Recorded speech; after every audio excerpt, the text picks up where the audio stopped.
It's really cool to be back at Charles B. Allen High School. I taught at CPA for 15 years, one of them in this building. In 1995, NASA pointed the Hubble Telescope at nothing. They pointed the Hubble Telescope at nothing for 10 days. This is a machine that is designed to look at stuff, and they pointed it at nothing.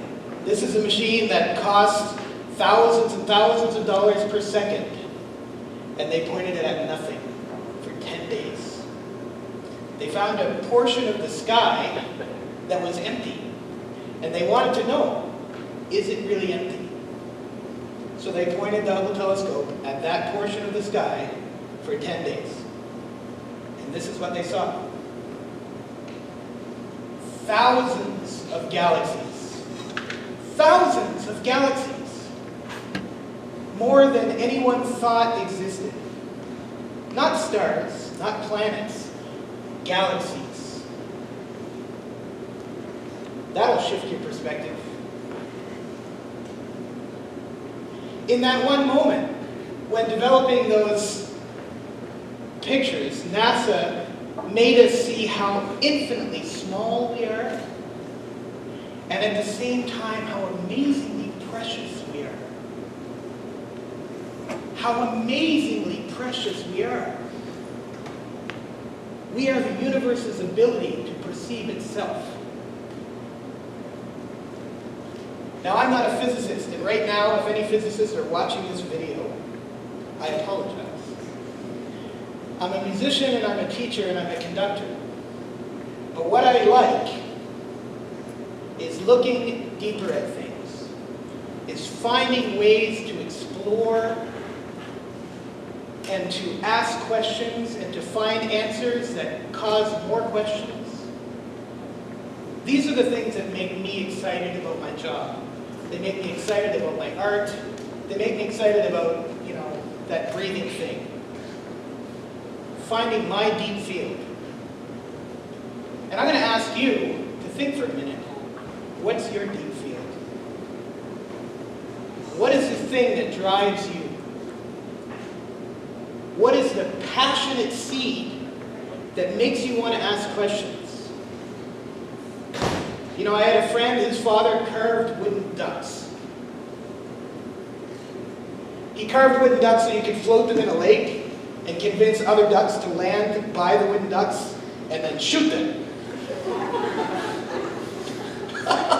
Which I think is a horrifying concept. But he was the best wooden duck carver in Nova Scotia because it was his deep field. He was fascinated by wooden ducks. So what I want to talk to you about today, other than the perspective of wooden ducks and the deep field, is how we view our world and how deep we go and what going deep means to our perspective. In visual arts, perspective is the illusion of depth. Now, for a visual artist, that's important. You have to be great at that. You have to create on a flat surface the illusion of dimension. How fantastic is that? But see, in life, that's terrible. The illusion of depth is no good. For example, we go on Facebook. Any of you still use Facebook? I know only old people like me use Facebook. My mother, my 73-year-old mother, is all over Facebook, I'm just saying. I cannot post anything without my mother commenting. I mean, it's good. It keeps me in touch. You see this. What lies behind us? What lies before us are tiny matters compared to what lies within us. I'm moved. I feel fantastic. Okay, what's next? This is the illusion of depth. Blah, blah, blah. Look at these mountains. Blah, blah. Are you inspired? Facebook, Twitter, Snapchat, these are illusions of depth. There's nothing wrong with them. On Facebook, I have like 7,000 friends. I don't know who these people are. Somebody I met once in Calgary 3 years ago is my friend. I'm like, I have no idea who you are. That's not friendship. Why do they even call, they should call that like bump into ship. Right? Facebook just changed so you can react to things differently, right? It's not just like, it's like, really like, or I have no idea what you're saying. They should have friends that way. It should be like friends and then some dude.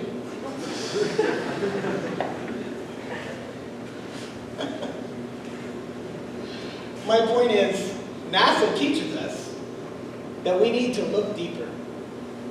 Now, I spend most of my time in my music making, and the reason I have my computer here, which, by the way, the techer, thank you so much, watched me carefully plug in the 8-inch jack, because they were worried I would mess that up. So thank you. I spend most of my music making as a conductor, and you think, what is a conductor? So here we have the front page of Beethoven Symphony No. 5. Can you guys hear that in your head? Can any of you hear that in your head? I'll just play a little bit for you here. I hope, anyways. You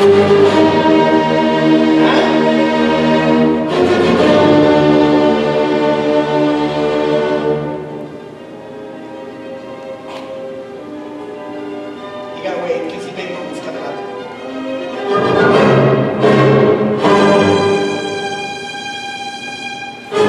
Yeah! How awesome is that? 200 years ago plus, he wrote that. Maybe in 200 years we'll be whistling Drake tunes, do you think? Somebody at a university will be teaching like Avril Lavigne 101. Where did she go? Question mark. So what does a conductor do?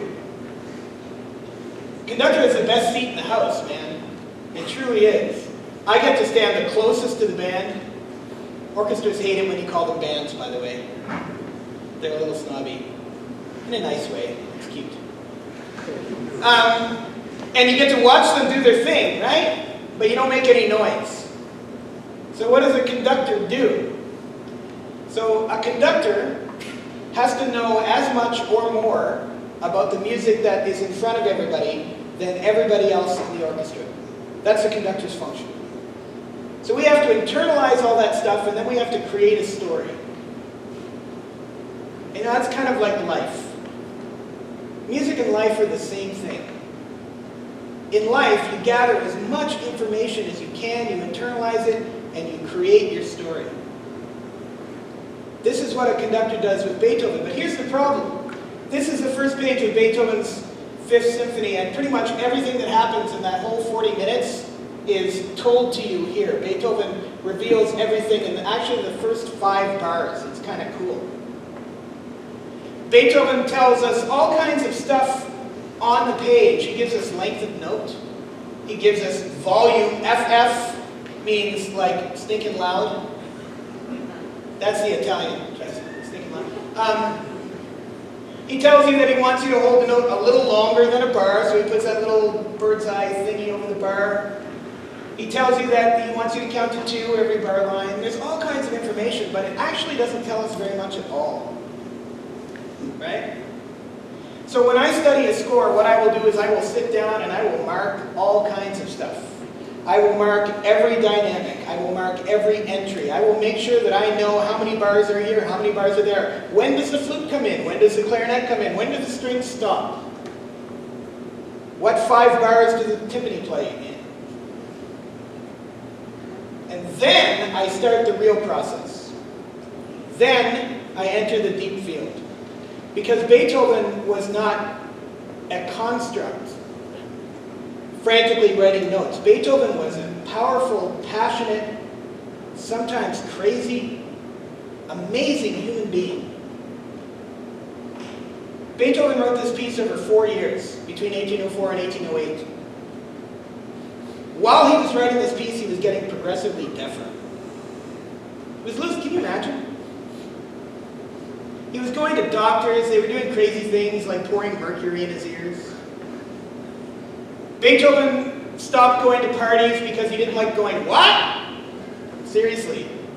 He went to a little town called Halifax, where his family had a cottage, and he wrote this letter to his brothers, which basically told them that he had been thinking about suicide for a long time.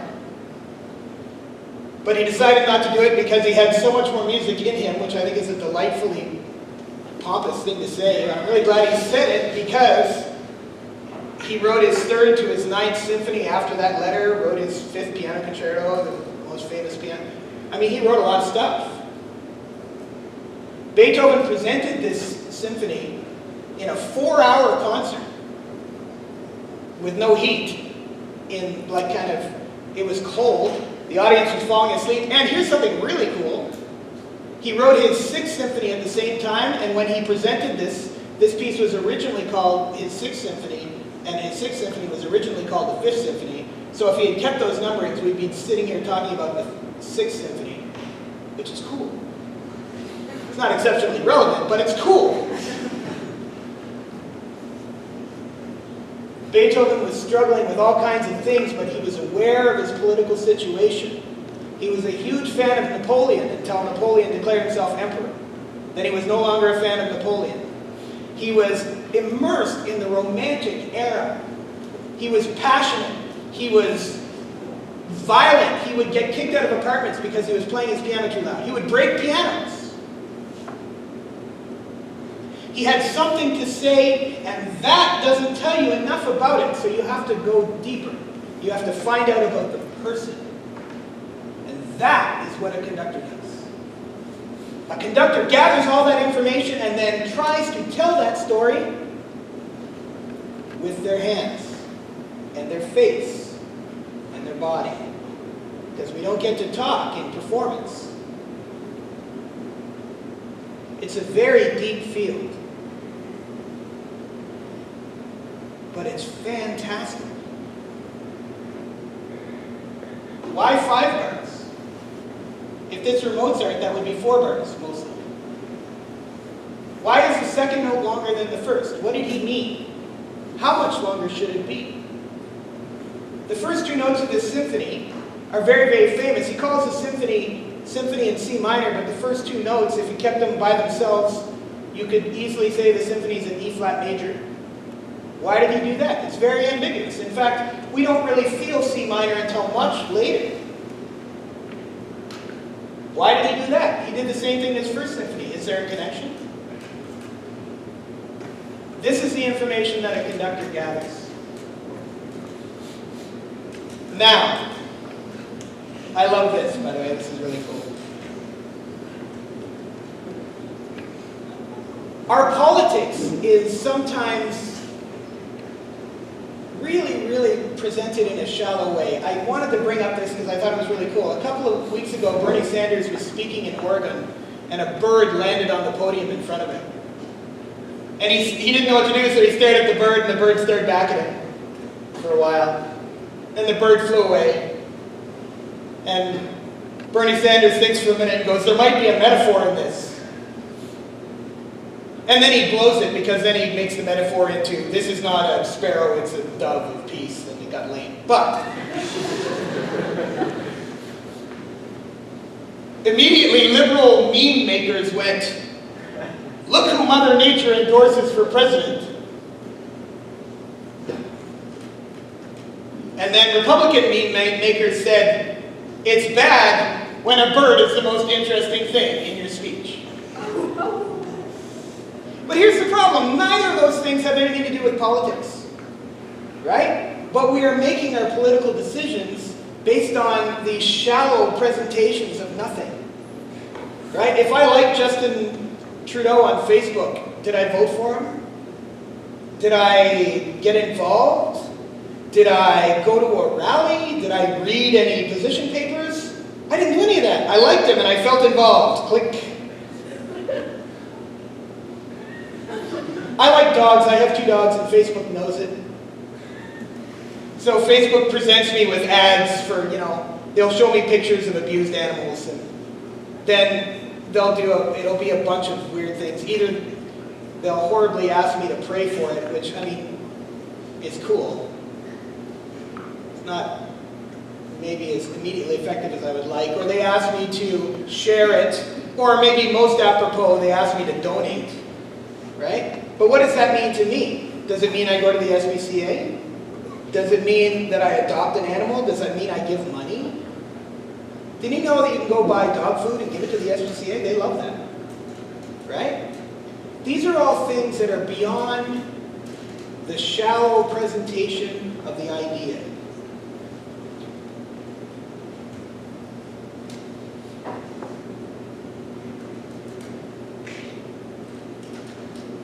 In our environment, in our politics, in our education, we need to find the deep field.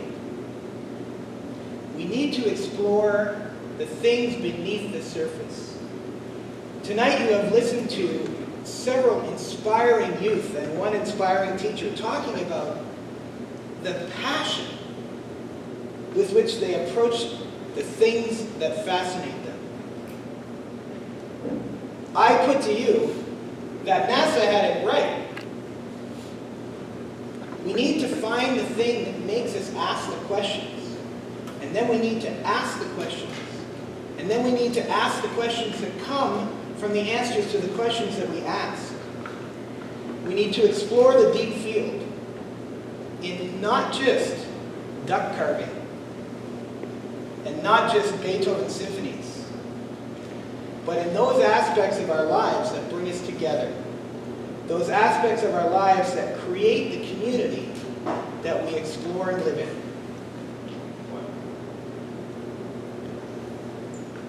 What is your deep